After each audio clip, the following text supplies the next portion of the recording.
Ladies and gentlemen, good day and welcome to Godrej Consumer Products Limited Q2 FY24 Investor Conference Call. As a reminder, all participant lines will be in the listen-only mode, and there will be an opportunity for you to ask questions after the presentation concludes. Should you need assistance during this conference call, please signal an operator by pressing star then 0 on your touchtone phone. Please note that this conference is being recorded.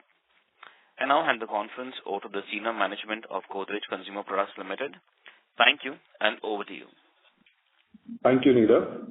Good evening, everyone, and thank you for joining us to discuss the performance of Q2 FY24. We have with us Nisa Godrej, Executive Chairperson, Sudhir Sitapati, Managing Director and CEO, and Asif Malpari, CFO from GCPL Management Team. Without taking much time, I will now hand over to Sudhir for his opening remarks, and then we'll be happy to take your questions. Over to you, Sudhir. Thanks, Tapan. Thank you for joining us today. I will first start with an organization change. Tapan Joshi, who has been heading investor relations, has decided to move on. Vishal Kedia, who has been leading strategy in GCPL, would now head investor relations in addition to his current role. I wish both Tapan and Vishal all the best. I will now start with an update of our quarterly performance. In Q2 FY24, GCPL's reported volume grew by 10%, revenue by 6%, constant currency 16%, EBITDA including forex by 30%, PBT by 35%, and PAT without exceptional by 17%. Organic volume grew 6% and revenue 2%, constant currency 12%. Volumes were a bit behind expectations, mainly in India, while profits were ahead of our expectations on the back of structural savings, a faster than anticipated RCCL integration, and a benign cost environment for palm oil. Revenue growth lagged volume growth mainly due to lower prices in personal wash, translation impact in Nigeria, and hyperinflation accounting in Argentina. Translation and hyperinflation accounting both being non-cash items. PAT lagged PBT due to our availing of MAT credit in this financial year. Our cash tax rate remains significantly lower. India volumes grew by 11%, revenue by 9%, and EBITDA by 30%. Organic UVG was 4%, and sales growth was 2%. India volume growth was below our expectations and surprising. Household insecticide performed poorly on the back of poor monsoons, but what was surprising was the poor performance of hair color. The category usually dips in July during the month of Shravan, when consumers in north and west do not cut their hair or groom it. 2024 was a unique year after 19 years, where a second or Adhik month of Shravan was an added demand dampener. We should have anticipated this better. The integration of Raymond's Consumer is now complete. After a few months of inventory reduction and transition, we had a record September month. We are now operating with approximately 30% of the erstwhile overhead and remain confident of achieving the business case. Indonesia had a very strong quarter with 11% volume growth, 16% revenue growth, and 21% EBITDA growth. Apart from macro tailwinds, the household insecticide business seems to have responded very well to a significant improvement in the efficacy of our products a few quarters ago. GAUM grew volumes by 3%, revenue by -5%, and EBITDA including forex by 49%. Non-cash translation impact has affected both revenue and EBITDA numbers, and this makes the EBITDA performance all the more creditable. LATAM had an excellent quarter and grew UVG at 28%. We continue to make good progress on key strategic pillars of category development and simplification. On category development, we again increased our media spends by 33% in the quarter. We now spend approximately 10% of turnover on A&P, which is approximately 200 BPS more than the same quarter last year and 400 BPS versus the same quarter 2 years ago. This has led to value market share gains in 5 of our top 6 global cells and volume market shares in 6 of 6. We also believe that as a company, our organic volume growth has moved from a 5-year CAGR of around 4% to somewhere between mid and high single digits. Our simplification journey is a holistic one to release fuel for growth. Our EBITDA margin is now 20%, and we anticipate steady improvement through various structural cost reduction actions. In our journey to simplify our GAUM business further, we are planning to reorganize our hair fashion business in smaller countries of East Africa, which includes Kenya. We will target to move our operations in these countries to an asset-light royalty model, where our focus will primarily be in the areas of marketing and R&D. Collectively, these businesses contribute approximately rupees 500 crores of revenue, but rupees 0 of profit. After the reorganization, we expect to report 0 sales, but around 50 crores of profit in FY25. We are working to determine if there are any one-time costs or non-cash accounting charges due to these changes in operations in Africa. We look forward to sharing this in the coming quarters as we get greater clarity on the transaction and other factors. We are now net cash positive. I am happy to announce that the board of directors have approved a dividend of rupees 5 per share, which will result in a payout of rupees 511 crores. We will strive to maintain a steady stream of dividend going forward. You can expect the dividend payout ratio to average about 50% of the annual profit after tax of the company. We broadly feel that we will achieve our guidance for the year, both in the organic business and the acquired business, though the overall phasing may be more favorable to Q4 than Q3 given market conditions. Finally, I would wish you and your families a very happy Diwali. Thank you very much.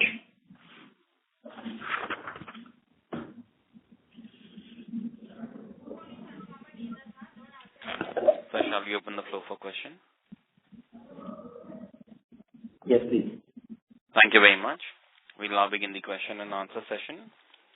Anyone who wishes to ask a question may press star and 1 on their touchtone telephone. If you wish to remove yourself from the question queue, you may press star and 2. Participants are requested to use handsets while asking a question. Ladies and gentlemen, we will wait for a moment while the question queue assembles. Participants, you may press star and 1 to ask a question.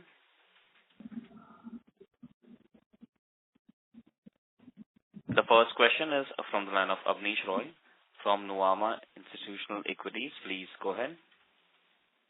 Yeah, thanks and congrats on good numbers and good to see dividend announcement also. So my first question is on Raymond business. So you mentioned faster scale up, and you also mentioned that the full year ambition is on track. So wanted to understand from the time when you had announced the acquisition in terms of all the key metrics, say in terms of dealer margins, in terms of fixed cost, in terms of cutting down on the MRP versus the actual price selling, etc. All those elements and increasing advertising spend substantially. Where are we? Because you have mentioned most of the integration is completed, but you also mentioned that the media investments will go up. So the sharp scale up, is it coming because last few years it was under spent in terms of advertising, but now because spends are increasing, that's helping in terms of the sales offtake? Yeah, Abneesh, there were 2-3 questions there. Let me try and answer them one by one. I think what are the changes that we have made in the erstwhile RCCL business and what we have not yet made. Firstly, we have integrated entirely the RCCL distribution network with the GCPL distribution network. On average, this gives us about 400 to 500 bits of saving on distributor margin, because GCPL distributor margins were lower than RCCL distributor margins. Number 2, we have significantly scaled up advertising in RCCL to levels which are higher share of voice than share of market. We have some numbers mentally of share of voice by share of market, and these have been quite unprecedented for RCCL. Number 3, that we have integrated the business. Approximately 30% of the erstwhile RCCL we have absorbed into RCCL related jobs in GCPL. Another bunch has been absorbed into other GCPL roles, but therefore roughly 70% of overheads have been cut. These are the 3 things that have happened in the last 2 to 3 months. It has yielded good. Now, results have, the first 3-4 months we didn't sell very much, mainly because we were trying to reduce stock, reduce SKUs. We had a very good September. Things are looking quite good in Q3 as well. What is the causality of what is the exact amount of improvement, the causality? It is still early to say, Abneesh. We are putting all the right inputs in. We're broadly happy with the outputs, both in terms of profitability and revenue. Probably a little later, a few months later, we will know how much is advertising help, how much is distribution help, etc., etc. Thanks, Sudhir. Two very quick follow-ups. One is because you are a very strong and relevant player in the DO category, and GCPL obviously is adding much more muscle to the brand. Do you see the overall category spends by other players also increasing, given there is an unlisted player for whom this is the main business? That is one part. Second is now that you have run this business for a few months, from a distribution scale up, because GCPL is multiple times the distribution of this company, where do you see, because now you'll have a better understanding. So within 2 to 3 years, I'm not asking about the H2 of this year, from a 2 to 3 years, what can be the conservative scale up in terms of distribution?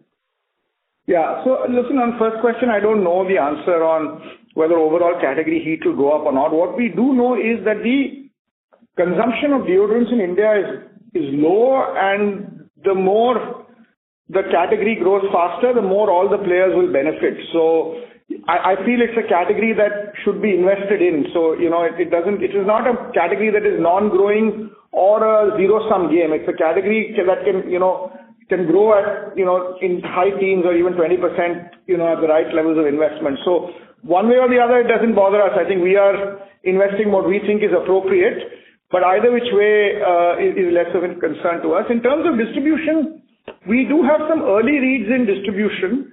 One of the early reads is certainly in rural, pretty much this was a blank white space. So we are definitely seeing pure incremental sales in rural. General trade, GCPL was far stronger than RCCL. Modern trade, RCCL was doing a pretty good job, and so were they in e-commerce. These channels are growing very well. So our positions, even the erstwhile RCCL had good positions in modern trade and e-commerce. And I think GCPL will be maybe the same or better, but definitely in the general trade system, we will see a lot of improvement. I think the area that we're working very closely to get to better than where we were is to devise and create a chemist system, which takes the best of GCPL, RCCL. So we're setting up a new chemist system. Most of it is already done, which is a consolidated solid chemist operation for both GCPL and erstwhile RCCL products. So my second and last question is on your other two businesses in India. So you mentioned on Adhik Maas impact and Shraddh impact, and you also mentioned that hopefully or possibly you could have been a bit more proactive here. So what did you mean by that, given this is an impact when consumers are not really using the hair color? What did you mean when you said that you could have been a bit more proactive? We know that... Yeah, sorry, go on. Sorry, Abneesh. Sorry. Second is downgrading in soaps and hair color. I know it is much lesser of a problem than detergent bars, but given the situation which is there currently and so much of gross margin expansion in soaps and hair color, clearly a lot of regional players, are you seeing downgrading because numbers are a bit weak? So wanted to understand, is it only one-offs which are there or there is more to it? So on hair color, you see, we know every year that July, Shravan month and, hair color dips. What we missed this time was to forecast for the second additional Shravan month. Since it happens once in 19 years, organizational memory, it's a long time for someone to pick it up saying, hey, there's a second month of Shravan this year. I think the learning here is, and this time, the calendars have also moved, as everyone else has said, for the festive season. I think the miss here is to study the impact of the Indian calendar on demand a little bit more carefully. I guess that's the learning for us.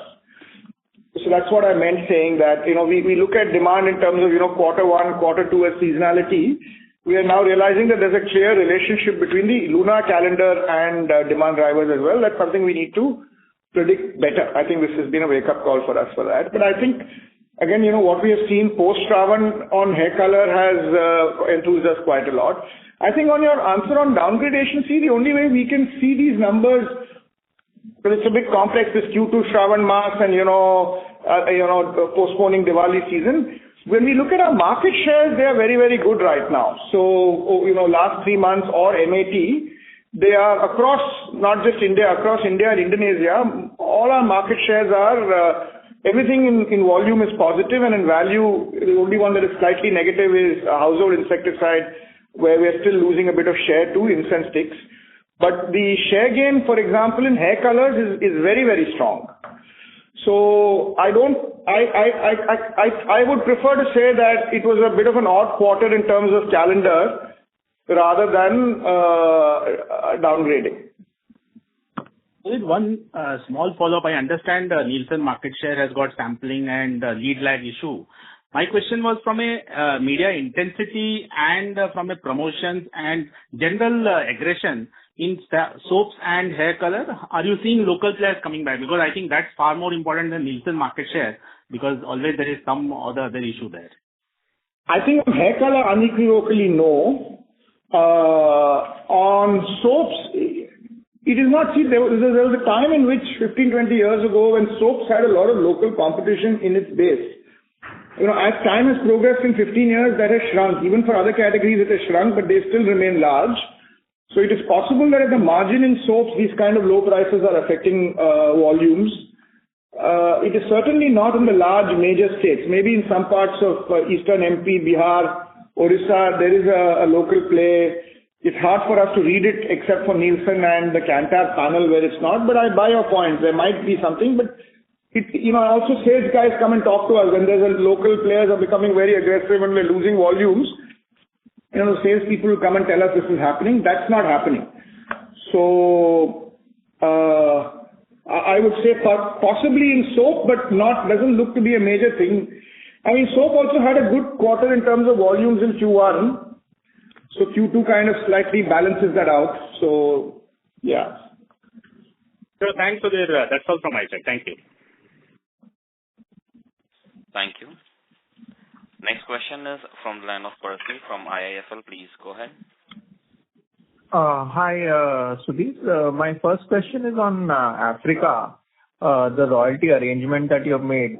So basically, those are geographies which are making zero profit, but you will get about 50 crore of royalty is what your expectation is, which means that the person buying the business is expecting to make at least a 50 crore profit before royalty. So if they are able to do it, then why we are not able to make it profitable? See, I think there are a couple of reasons for it. These markets are relatively low gross margin markets and high overhead cost structures that GCPL operates with. So we feel it is more appropriate in the hair fashion business when the gross margins are low. And we do need to have overheads which are high because we have governance requirements and so many requirements we have. So we just think that some of these markets are more appropriately run by a distributor. One has to look at this because we continue to own the brand. One has to look at this more in terms of a kind of a Coke bottling or a distributor somewhere in between, that kind of model. We believe, the Angola and Uganda was already in this model in some form or the other, and it has been quite profitable for the last decade. Kenya and Tanzania are now moving to this model. Angola and Uganda are changing the way we're looking at this entire thing in a slightly different way in terms of accounting. But we do have evidence to suggest that in certain kinds of markets where A&P, R&D, innovations play less of a role, one has to be faster to market, quicker, with very, very low overheads, it is probably better for us to not do this ourselves. In any case, this zero that we're running is a positive kind of 50 in some profit-making markets and minus 50 in the loss-making markets, the sum of which is zero. So even if minus 50 goes to zero in East Africa, it will still remain at 50. Understood. Secondly, I wanted to understand on household insecticide, what is the reason for the slowdown? Is it just the erratic monsoon or is it something over and above that as well? I mean, you did mention some market share issues with the illegal incense stick, but Is that a material sort of driver of the overall performance or just something on the fringe? See, in the longer, so let's take two questions. One is the shorter term. Shorter term, it has definitely been weather. Weather does play a role in household insecticide. Last quarter, we had a very good quarter. This quarter, August month in particular, as all of you know, was an exceptionally dry month. September, rained again, so, October. So it definitely varies. So there's definitely, when you look at our results across quarters, there's definitely an impact of weather, and this has been a particularly bad quarter, and this will happen, Percy. There'll be a good quarter in terms of weather, a bad quarter in terms of weather. There is a longer term story that, we have been losing share for a longer period, not just us, but the entire category to illegal incense sticks. That trend has in some ways actually reduced over the last 12 months, the loss of share, broadly speaking. Our own underlying volume growth, we feel, has gone from being between 0 and 2 to being, let us say, between 3 and 5. And this has been mainly on the back of the new SKUs that we launched, which democratized the category. But this 3 and 5, or let's say 4 volume, is still significantly below the potential of the category. And in the next few quarters, as we spoke in the May annual analyst review, I had said that give us 12 months, we'll come with a structural solution. We will come with a structural solution quite soon that we hope will move this category to high single-digit kind of volumes. Right. And last quick question is on margins. So this quarter, you have delivered close to a 30% EBITDA growth. Do you think your margin levers are more or less fully exercised and seasonally adjusted margins from here on should be sort of flat? No, I think we should continuously improve margins for 3 reasons. One is our GAUM margins are low and they will fundamentally improve. 2 is our Indonesia margins are also below normative margins, and we think that business should improve margins.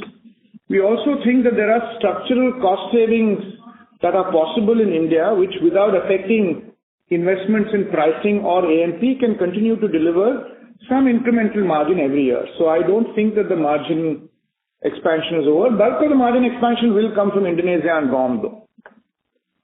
Right. And just one request for GAUM when you report going ahead, because part of the business is sort of franchised out, the EBITDA margin will look sort of optically higher because the top line flows directly to the bottom line for some part of the business.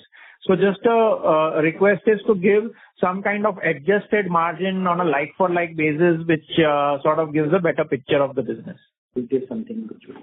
So, Pati will kind of try to give you something which will kind of give you a flavor of how the underlying margins are moving. Great. That's all from me. Thanks and all the best. Thank you. Next question is from the line of Vivek from Jefferies India. Please go ahead. Hi, good evening, Sudhir and team. Hi, Vivek. What the previous 2 participants asked. One is last quarter. Vivek, sorry, we are losing your audio. May I request to come in a better reception area, please? Sorry, is it better now? Yes. Okay, sorry about that. So Sudhir, last quarter you had mentioned on RCCL that there was some destocking which was expected even in the second quarter. But 142 crore number, is that, you think primary, secondary is kind of coinciding in some ways? Or, so is this the number, or it could have been higher had not been for destocking? I think it could have been higher if without destocking, because you see, we had a very poor July and August and exceptionally good September.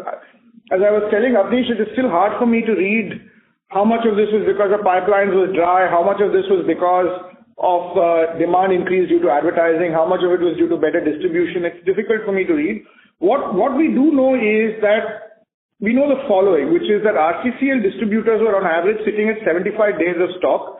GCPL distributors are sitting at 20 days of stock. That is a fact. Probably the stock at the trade also has come down because we have reduced the SKUs. It's hard for me to give a number, but we have definitely in a 4-month period lost 60 days of stock and delivered 140 crores, which is very close to the average of RCCL. We bought this business roughly at about 600 crores, 620 crores. So, and we have, reduced about 10 to 15% of revenue through SKU cuts. So certainly the September number is a creditable number, which was really the one that, pulled up the quarter, whichever way you look at it.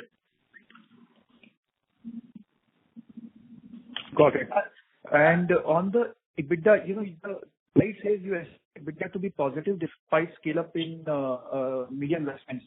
So one is good to see, the investment side, but what do you exactly mean by estimate EBITDA to be positive? Is it at a full year level? Is it second half? No, we meant at a quarter level, Vivek. As you know, now it's very hard for us to estimate what is the overheads of the RCCL business. So we can only run a roughly estimated based on what it was and so on. So it's difficult to give an exact EBITDA number for RCCL now.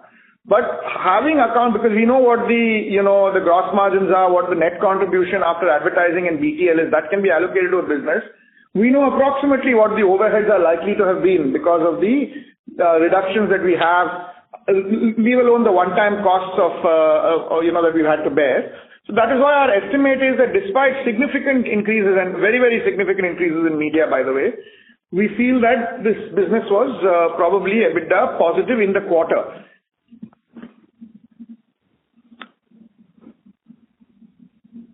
Got it. And on HI piece, what is the estimated incense stick, share right now at a category level? I think, these are Nielsen available numbers. I'll just ask, it's in the teens. It's in the late teens. Late teens. Okay. And again, we have, discussed about, HI on this call as well as in the past, but just one thing, even if, the intervention that you make, basically there is this piece of the market which is very difficult for you to capture. Is it a fair, thought process? Vivek, why don't we get back to you on this? I think, I said last in May, give us 12 months. Why don't you, rather than my telling you what we want to do on HI, which is, right now confidential, we shouldn't speak about it till we do it. I think the bigger question in HI is that this is a market that should grow, or we should be growing at high single digit volumes. And we think it's possible. We think we know what the answer is, and we will bring it into play pretty soon. And let's leave it there for now. Sure. If we don't do anything at the next analyst conference in May, you can say you guys haven't, but give us till the time that we asked. Right. And lastly, one quick question on staff cost. So there is a fair, I know the base, is a bit off, but can you just talk about if there is anything to read into it? Sequentially also it has moved up a bit. So that because of RCCL. So, Vivek, hi, Atif here. So there has been a little bit of a true-up which has happened in this quarter, and hence you see a bit of a spike in this quarter compared to last year's base. It should kind of even out as we kind of go through in the year. Got it. Perfect. Thank you, and wish you all the best. Thank you. Next question is from the line of Arnab Mitra from Goldman Sachs. Please go ahead. Yeah, hi, Sudhir. My first question is again on the Africa restructuring. So just wanted to understand this better in terms of what happens to the assets on the ground, because you may have manufacturing capabilities or working capital there. I'm sorry, but your voice is not coming very clearly. We are losing your audio in between. Is this better? No. But we can hear, Arnab, it's okay. We can hear. Go ahead. Sure. So my question was in Africa, what happens to the assets in the business which you are franchising out in terms of manufacturing, working capital? How much of capital employed does it release, if at all? And secondly, is this only for dry hair? And is this a model which is replicable in other parts of Africa or other geographies like LATAM? Or this is very particular to this block in East Africa where profitability was very low? Yeah. So, Arnab, hi. Firstly, just kind of to clarify, it's not that we are executing a transaction today. We got an kind of in principle direction to kind of move ahead with simplifying the operation in a few countries. The simplification is only for dry hair or hair fashion. And over the next few months, we will kind of work out the exact nature of the deals and how we're going to kind of simplify this operation. It will include clearing out certain assets which we have on the ground, and all those exact nuances will be kind of done over the next few months. As we indicated, the deal should be kind of done and settled more towards early part of Q4. The second part of the question, in terms of the rest of the business, the rest of the business model remains exactly as it stands today, and that business is significantly high gross margin. It's been growing at very significant rates, and we remain kind of committed to growing that further. Okay, understood. The second question was on Indonesia, where your growth rates have been pretty good. But what we understand is that the macro has been quite weak in Indonesia for FMCG consumption. So is it largely a base effect for you, or do you feel your categories and your initiatives are such that you are being able to do well despite the macro environment? Why I'm asking this is the low base will obviously run out in a couple of quarters' time. And do you worry that the growth rates could come off at that stage? Arnab, I think it is true that we've had a low base, but I think the real truth is that the relaunch that we did of household insecticide a few quarters ago, where we increased the efficacy of our products by 5x, seems to be resulting in a pretty significant sequential growth. So that has been the driver of the Indonesia performance, apart from a poor base. And therefore, I do anticipate reasonably good performance in Indonesia, because, we're also seeing market shares, we're seeing sequential volume offtakes of household insecticide, and there's a cause and effect here. So that has been the bigger driver for us rather than base. Because we have achieved what we had forecast also. We had forecast something based on knowing what last year's base, etc. was, but we have done better than that. Okay, thanks. That's it from my side. All the best. Thank you. Next question is from the line of Aditya Soman from CLSA. Please go ahead. Hi, good evening. So just following up on Indonesia, you mentioned that the margins there were something that you can improve. So any specific measures that you think you can drive to improve margins there? I think there is definitely net revenue management that can be better in Indonesia, pricing, BTL access. I think there is further savings in overheads that are possible now that we have moved to the RD system. So a combination of overheads and better NRM are what will drive margins in Indonesia. I understand. And any sense of guidance on what you feel the right level of margins for this is?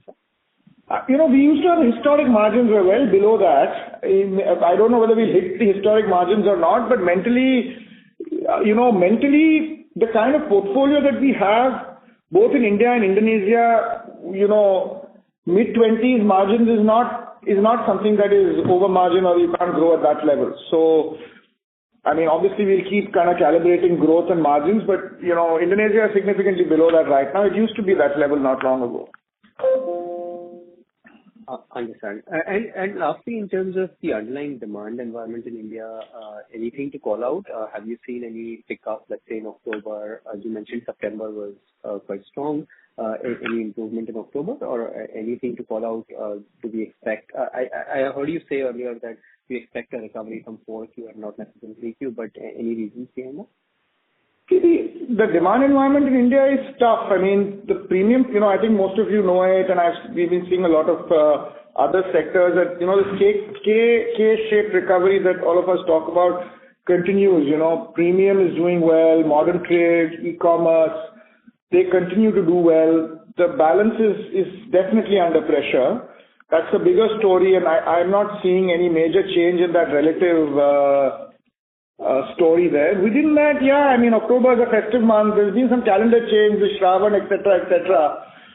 So, definitely some of those things are bearing out and will bear out, I think, in Q3. Okay, thank you. The rest of my questions have been answered. Thank you. Participants, you may press star and 1 to ask a question. Next question is from the line of Richard Liu from JM Financial. Please go ahead. Hi, thank you for taking my question.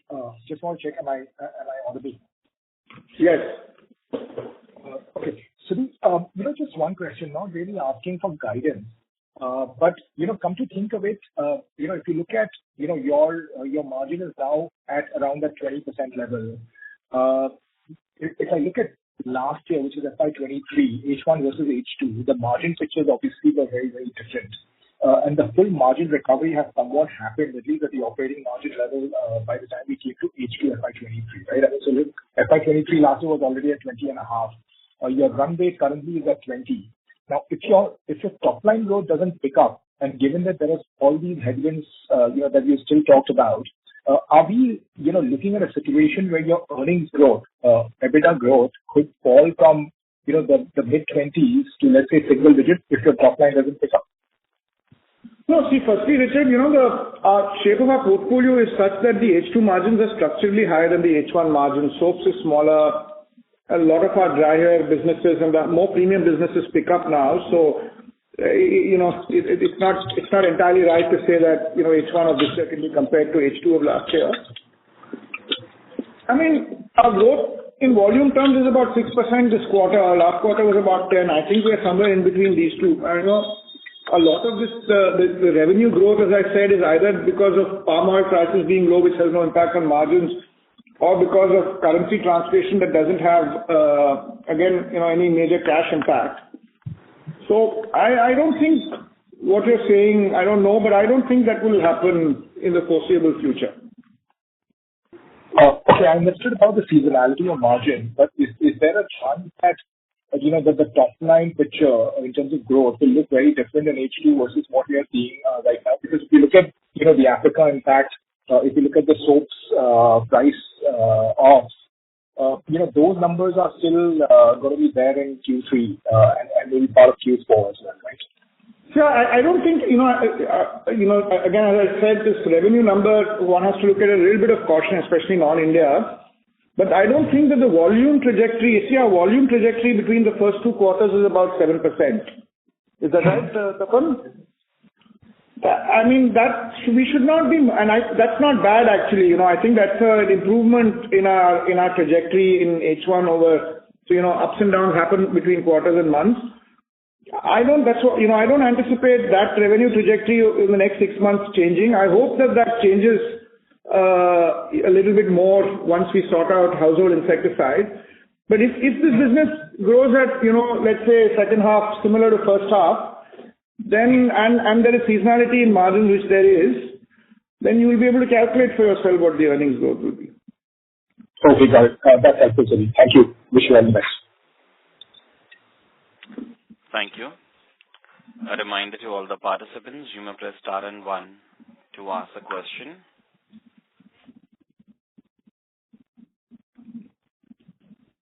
Ladies and gentlemen, you may press star and 1 to ask a question.